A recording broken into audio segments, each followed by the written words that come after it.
అండి అందరికీ నమస్తే. నేను ఈరోజు ఉడిపి రసం చేసి చూపిస్తానండి. అన్నం అంతా ఈ రసంతోనే తినేయచ్చండి, అంత టేస్టీగా ఉంటుంది.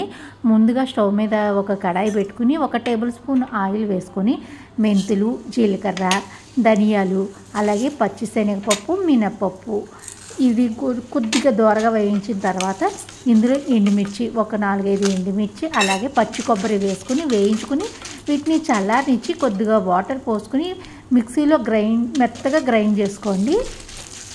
మళ్ళీ అదే కడాయిలో కొద్దిగా ఆయిల్ వేసుకుని ఆవాలు, జీలకర్ర, అలాగే ఒక 2 టమాటాలని నేను సన్నగా కట్ చేసి వేసాను, కొద్దిగా కరివేపాకు, కొద్దిగా ఉప్పు, పసుపు వేసి టమాటాలని మెత్తగా మగ్గించుకోవాలండి.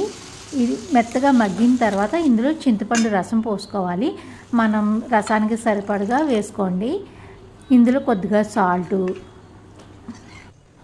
అలాగే కొద్దిగా బెల్లం, ఒక పచ్చిమిర్చి, అలాగే మనం ముందుగా రుబ్బు పెట్టుకున్న కొబ్బరి పేస్ట్ వేసుకొని ఒక 10 నిమిషాలు మీడియం ఫ్లేమ్ మీద మరిగించిన తర్వాత చివరిగా కొత్తిమీర జల్లి కొద్దిగా ఇంగువ, ఎండుమిర్చితో తాలింపు వేసుకోవాలండి. చాలా సింపుల్గా అయిపోతుంది, చాలా టేస్టీగా ఉంటుందండి. అన్నం అంతా ఈ రసంతోనే తినేయచ్చండి, అంత బాగుంటుంది.